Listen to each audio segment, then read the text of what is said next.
Greetings everyone. Well, it's Blu-ray update time again here on the Multimedia Chronicles. Today we're going to be looking at a quartet of films that follow the sort of common theme of the dark side of television and the dark side of Hollywood. Yes, we're going to take a little walk on the dark side of the entertainment world today. Yeah, I got some pretty good ones. So let's check them out. The dark side of movies and TV today on the Multimedia Chronicles.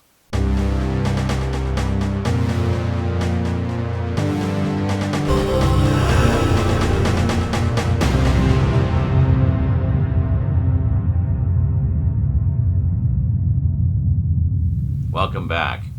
Well, our first selection today is one that's been a long-time favorite of mine, and one that I've been wanting to get on Blu-ray for ages. Finally pulled the trigger on it. We are talking about Sidney Lumet's Network. Yeah, I mentioned in another update also that I was wanting to explore the work of Sidney Lumet a little more. I didn't even realize this was one of his. And this has actually been a long-time favorite. So this, of course, is the film where the famous line, "I'm mad as hell and I'm not going to take this anymore," comes from. The character of Howard Beale, played by the wonderful Peter Finch. Yeah, hell of a cast in this. We got Faye Dunaway in one of her big breakout roles. William Holden, Peter Finch, Robert Duvall. It's written by Paddy Chayefsky, directed by Sidney Lumet. I mean, this is just frickin' Hollywood royalty right across the board. And we have an absolutely unforgettable appearance by Ned Beatty as, I can't remember if he's the network head or, he's pretty high up the chain anyway. He's only in a couple of scenes, but he has a monologue in this that is absolutely just a powerhouse speech, and he's talking to the main character, Howard Beale, about how basically everything is controlled by the media these days. I remember Max Headroom, the short-lived cyberpunk TV series of the 80s, dealt with some very similar themes. In fact, did take some inspiration from Network. In fact, I'd say a lot of things have taken an inspiration from Network over the years. But this is sort of the first big exploration of that, the whole idea that, politics and everything had kind of taken a back seat to the media. It's like what Marshall McLuhan said in his writings many years ago with regards to television: the medium is the message, so you can use that medium to push any message you want. The zombies out there in TV land will just eat it all up. And this was one of the first movies, or anything really, to sort of really deeply explore that and very unflinchingly explore that. Yes, in a somewhat satirical fashion, but there is a biting edge to the harsh realities of what they're talking about in this film that simply cannot be ignored. And when did this come out? 1976. That's what I thought. 1976, so nearly 50 years old, and its message remains just as relevant today. Have we really evolved so little? Have we just succumbed even more to the allure of media? Well, drifting away from television, now it's all social media and the internet, but essentially having the same effect on the mass consciousness and the zeitgeist of popular culture. So, let's just take a little look at the back here. For a studio release, this actually isn't too bad. It's got quite a nice selection of special features, and I watched this as soon as I got it, and I gotta say the transfer looked pretty decent to me too. It's an MGM title. MGM's usually pretty good with their studio releases. So for those who don't know what this is about, let me just quickly read the back here to you. Newscaster Howard Beale has a message for those who package reports of cute puppies, movie premieres, and fender benders as hard news. I'm mad as hell and I'm not going to take this anymore. Sidney Lumet directs Paddy Chayefsky's satire, an Academy Award-winning screenplay, about the things people do for love and ratings. 3 performers won Oscars. Best Actress, Faye Dunaway, is the TV exec guarding ratings like a tigress protecting cubs. Best Actor, Peter Finch, is Beale, whose airwave rants become a phenomenon. And William Holden, Robert Duvall, and Best Supporting Actress Beatrice Straight add to the fierce vitality. And then for special features, we've got The Making of Network's 6-part documentary. Tune in to how a movie landmark caught media lightning with sidebars on Paddy Chayefsky, Getting Mad as Hell, and Walter Cronkite's reflections. Vintage Paddy Chayefsky interview excerpt from Dinah, hosted by Dinah Shore. Commentary by director Sidney Lumet. Private screenings with Sidney Lumet. Turner Classic Movies host Robert Osborne interviews the director, and the original theatrical trailer. So, yeah, I mean, if you like satirical type of stories, and you like the kind of stories that, deconstruct aspects of our society and our day-to-day lives, this is one of the, this is one of the all-time greats. You cannot go wrong with Network, and as I said, nearly 50 years later, just as relevant today as it was when it came out. The message remains the same, only the delivery method has changed. So, to accompany Network, I thought a good second feature choice would be Broadcast News, directed by James L. Brooks, who, sitcom fans might recognize that name. Well, he was quite into the satire and social commentary as well, and Broadcast News is one of his best. At least I've heard it is. I haven't actually watched it yet. I do remember seeing the trailer for it, though. It came out around the same time as the aforementioned Max Headroom, and Max Headroom very much took place in the news environment and such of this sort of near-future dystopian world. So when my friends and I think it was when we went to see The Princess Bride. Yeah, it was when we went to see The Princess Bride. Can't believe I remember this. 1987.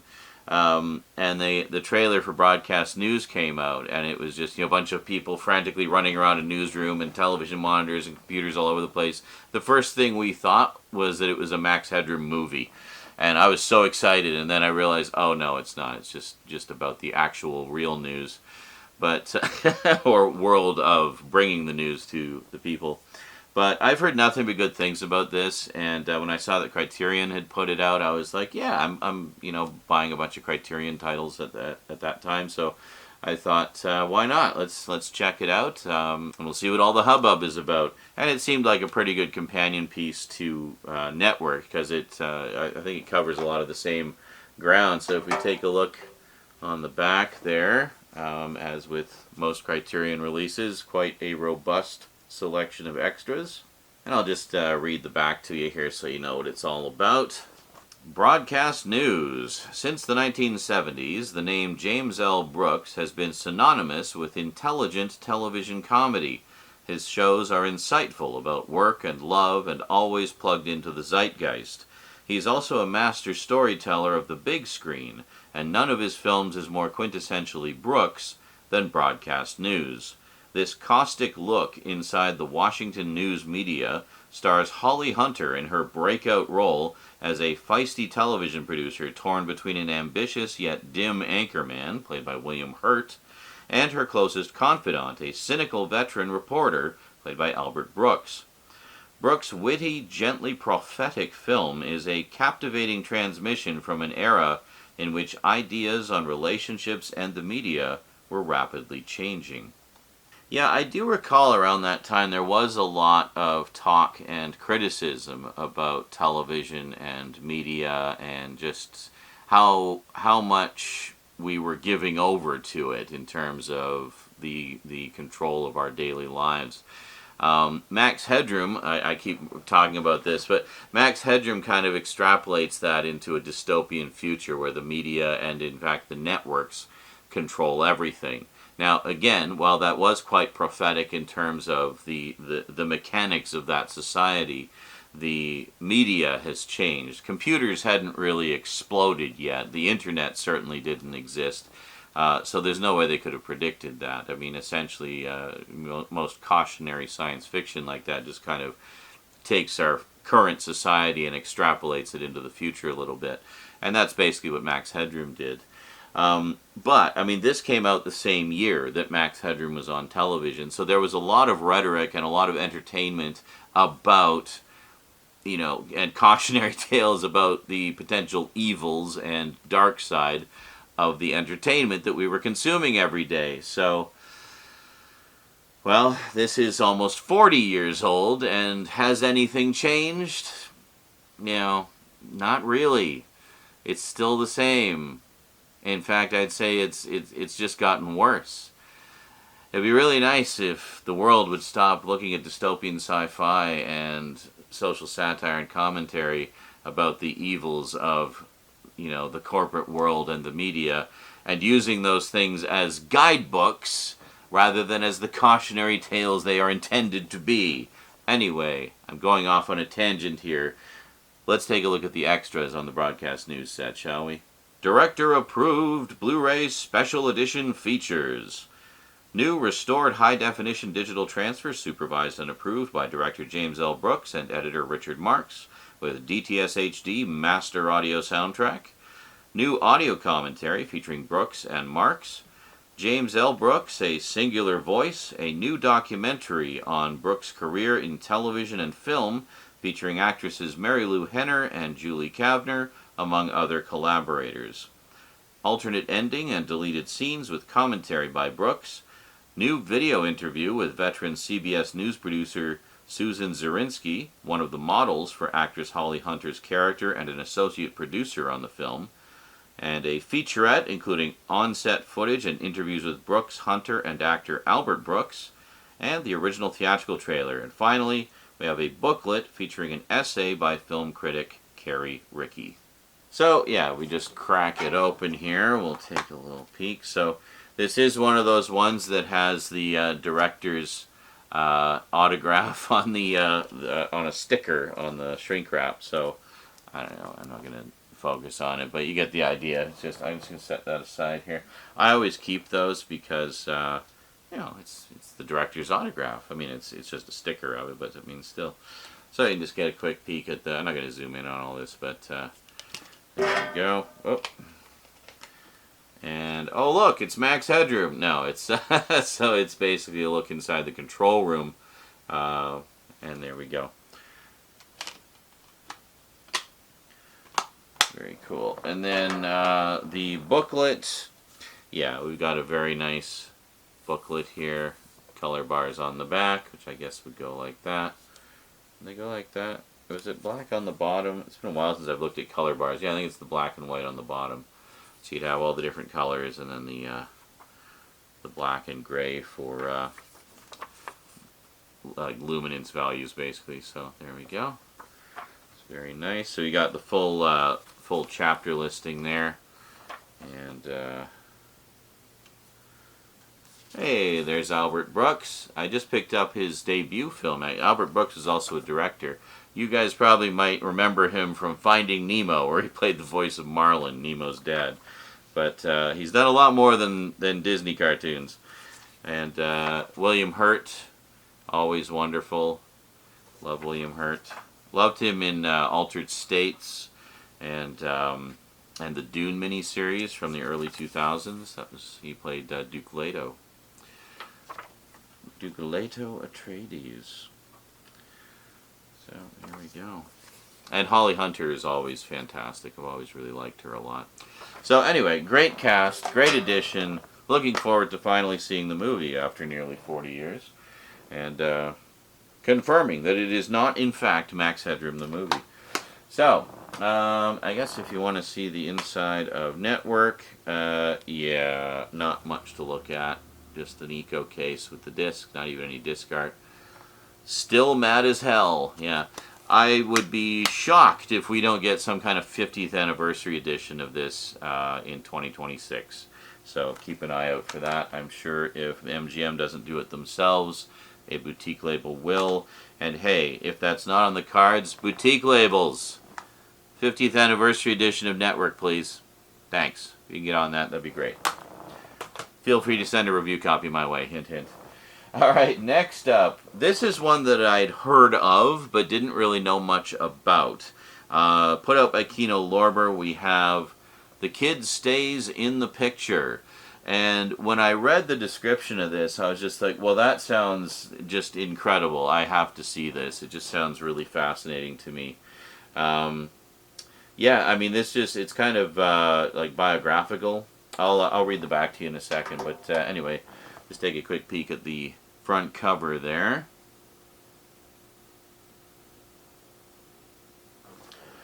And then if we just flip it around, you can read along with me in your book. Well, on the screen, and it's better if I just read the back to you, because this sounds like it covers a lot of ground. So check this out. So now we're into the dark side of Hollywood. So we have success, scandal, sex, tragedy, infamy, and that's just the first reel. Rules are made to be broken, and Robert Evans has broken them all. He was the first actor to ever run a major Hollywood studio. In a decade, he took it from worst to first. Voted the world's most eligible bachelor, he was quintessential Hollywood royalty. In 1979, he had $11 million. With one mistake, he spiraled south from legend to leper. In 1989, his worth was $37. Did he come back? Like a phoenix. His saga should inspire the most cynical. To quote Evans, "All my life I've lived on the edge, and many times it came back to bite me. Was it worth it? You bet your ass it was." His outrageous story proves that at times fact is far stranger than fiction. Directed by Nanette Burstein and Brett Morgan, screen adaptation by Morgan, based on the book by Robert Evans himself. So there you go. I mean, basically the story of a guy who came to Hollywood, rose to the top, lost everything, and then rose to the top again.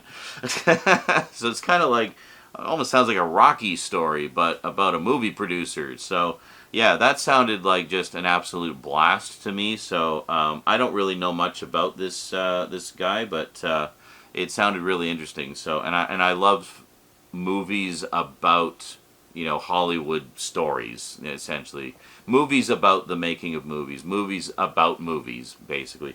So this certainly fits in with that and is right up my alley. So let's just check out the extras here. So we have audio commentary by directors Brett Morgan and Nanette Burstein. The Truth About Bob, the film that saved Hollywood, The Kid Speaks, On the Red Carpet, Up Close with the Kid, and the Spirit of Life Award. The Truth According to Others, Showgirls on Evans, the Evans gag reel, and On the Red Carpet. And finally, the original theatrical trailer. So yeah, it looks like there's quite a selection of featurettes there. And I mean, you know me, I'm all about like 70s and 80s cinema, so the fact that he was like such a big player in that era is also fascinating to me. So there you go. That is The Kid Stays in the Picture. And inside, not really much to look at, just your standard Kino Lorber labeling, no inserts, no reversible cover, nothing. So there we go. Next up, if Network was the movie that made Faye Dunaway's career, this next one is the one that, as beloved as it is as a cult classic, basically tanked her career.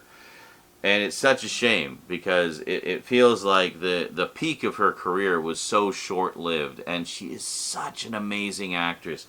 You see her in Network, and you'll be like, wow, how is she not like queen of the world now? Well, I'll show you, because she starred in a movie that told a rather scathing tale about another Hollywood queen, Joan Crawford. I'm of course talking about Mommie, Dearest, which was originally a book written by Joan Crawford's daughter, and it was essentially a tell-all expose of what a horrible person Joan Crawford actually was behind closed doors. So it's a story of, well, essentially child abuse and just other heinous, and not just when she was a kid, but like right up to when she was, you know, a young adult. Just absolute hell that she got put through. So I remember seeing that when I was a kid, and it was kind of, I guess, the first thing I ever saw that that showed kind of a less than sparkling Hollywood. It was more of a tarnished Hollywood. Now, it was the first movie I'd seen along those lines, but I remember my mom had a book called Hollywood Babylon, which apparently is quite a notorious book because it was also kind of about the dark underside of Hollywood, the stuff you don't always hear about, stuff you definitely wouldn't hear about in like the newsreels and whatnot of the time. But so it was essentially this huge expose, scandals galore, and yeah, and the author of it published two of them. So I don't remember exactly when Mommie, Dearest was originally published. When did the movie come out? It was like 1980, I think. 1981, so I was pretty close. But yeah, so the book must have come out a few years earlier, I would think, and then the studio would have optioned it and made the movie. But so yeah, I think Hollywood Babylon came out in the 70s, sometimes like late 70s, early 80s, if I remember correctly. But anyway, I had kind of flipped through that book and seen some of the stories and scandals within, and they got some really like brutal pictures in there too of like people that had been killed like by the mob and stuff like that. Like there was a lot of mob involvement in Hollywood back in the day. Maybe there still is, but yeah, it was quite something. So I remember my mom telling me something about Mommie Dearest, just like, yeah, this kind of shows, you know, that while a star may be all smiles and glamour in front of the cameras, that's not always necessarily the case behind the scenes. So needless to say, the book was a big scandal. Joan Crawford, as far as I know, denied everything because of course abusers always do. But yeah, it just rang way too true. So it was inevitable there would be a movie made. So Faye Dunaway's star was very much on the rise. This was only, what, 5 years after Network? Yeah. So that's why I say, like, it's a real shame. Like, her career peak was just so short by Hollywood standards.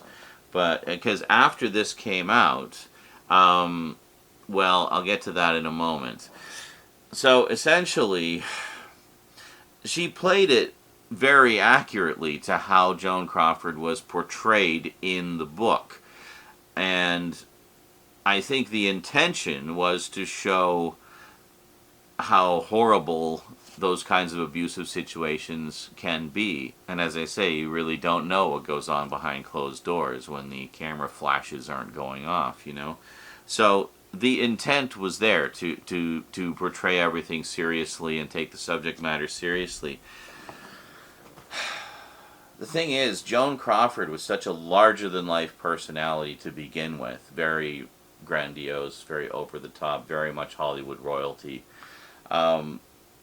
So there was inevitably going to be a certain amount of theatricality to the performance, shall we say. And adding in her kind of just going off the rails and abusing her daughter, beating her with wire hangers and things, like really horrific stuff. I mean, how do you display that kind of insane rage other than to go completely over the top? Because in those situations, when an abusive person loses control like that and just goes batshit crazy on somebody, that's what it's like. You know, they lose it. So, I mean, how else are you going to portray that? So yes, I'm absolutely defending her performance in this. And the reason is because, for whatever reason, people see this as a camp movie. Not like going camping, but, you know, campy. They see it as a comedy. They laugh at the performance. They laugh at the scenes where she's going over the top. And because people saw it that way, it essentially tanked her career. And after that, she was only offered campy roles, which is such a shame. Because when you see, I mean, you watch this the way it's supposed to be. you know, as, you know, a tell-all of a horrible abusive situation. And then you watch her Network and see how just what a powerhouse performance that is. I mean, it's no wonder she, you know, got an Academy Award for it. So, yeah, I mean, I'm sure she saw this as an opportunity to do something really hard-hitting and powerful. And you never know how the public's going to react to things, I guess, you know? And it just all kind of blew up in her face. So, it's a shame. Well, let's take a look at the packaging here. This is actually a really gorgeous edition, I have to say. So you've seen the front. Here's the back. I'll read the blurb to you, and we'll take a look at the special features. This is a nice new special edition that Paramount put out. They've actually been putting out quite a few editions like this of their catalog titles. I don't have very many of them, but they're all basically the same kind of thing. So if we take a look, I'll show you really quick here. So we have the slipcover, right? We'll take a look at the rest of the everything in a moment. And then inside, let me just hold this for you. We have the movie poster. So you'll have to tilt your phone or your entire screen, or maybe just your head, in order to see that a little better. But yeah, all of these special editions that they've been putting out are basically the same kind of format, where they'll have like new artwork on the cover, movie poster in the fold out, and yeah, and very nice. The only complaint I have is the interior art is the same, and it's the same on the back as well. So speaking of the back, let's take a look at the description and the features here. The endlessly, yeah, right from the first line here, the endlessly quotable cult classic, oh boy, celebrates 40 years with this debut on Blu-ray, restored from a new 4K film transfer and packed with special features. Based on Christina Crawford's controversial, best-selling tell-all novel, Mommie, Dearest features a powerhouse performance by Faye Dunaway as Joan Crawford, struggling for her career while battling the inner demons of her private life. While the public Crawford was a strong-willed, glamorous object of admiration, behind the scenes is a private Crawford, the woman desperate to be a single mother and trying to survive in a devastating industry that swallows careers thoughtlessly. And then, actually, the slipcover here has a little blurb about what this series of titles is, these catalog releases. Paramount Pictures Home Entertainment is proud to spotlight a new line of Blu-ray releases for collectors and fans. Paramount presents. From celebrated classics to film lover favorites, each title comes directly from the studio's renowned library, spanning over 100 years of storytelling. These movies have never looked better on Blu-ray, each lovingly remastered from new film transfers featuring never-before-seen bonus content and exclusive collectible packaging. Yeah, so, I mean, the transfers, from what I've heard, are kind of a mixed bag, but, you know, I do appreciate the effort, especially since Paramount was kind of not doing much with their catalog for a really long time. So it's great to see them actually starting to dig into their catalog and giving us some nice collector's editions of stuff. So last but not least, let's take a look at the special features here. So new feature, Filmmaker Focus. Biographer Justin Bozung on director Frank Perry in HD. A new commentary by American drag queen Hedda Lettuce. Hedda Lettuce, that's priceless. Commentary by John Waters. Yeah, you can see just by the people they've selected for these commentaries that, you know, they're not treating this as a serious film, treating it as a camp cult classic, you know. The revival of Joan, Life with Joan, Joan Lives On, photo gallery, and original theatrical trailer. And there we go. So that is Mommie, Dearest. Actually, if you want to take a look inside, yeah, there's really not much inside. We have some sort of a montage of photos. And there we go. We got the lady herself, a legend portrayed by another legend, quite frankly. And if we take a look here, there we go. So just a collection of stills from the film. Not really a reversible cover per se, but yeah, no, definitely looking forward to checking this one out again. And yeah, but really, I mean, for me, the crying shame is just what this did to Faye Dunaway's career. You know, I mean, she really should have been a superstar, as far as I'm concerned. Okay, well, one final look at all of them here. So we got network and broadcast news covering the television side of things. And the kid stays in the picture. And Mommie, Dearest covering the Hollywood side of things.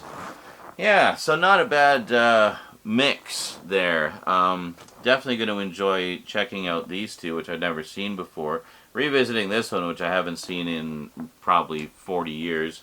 And was great to see this one again. Holy Moses, what a powerhouse film. Alrighty, that is it from me to you for now. Hope you enjoyed. I will see you next time. Until then, thanks for watching, and sayonara.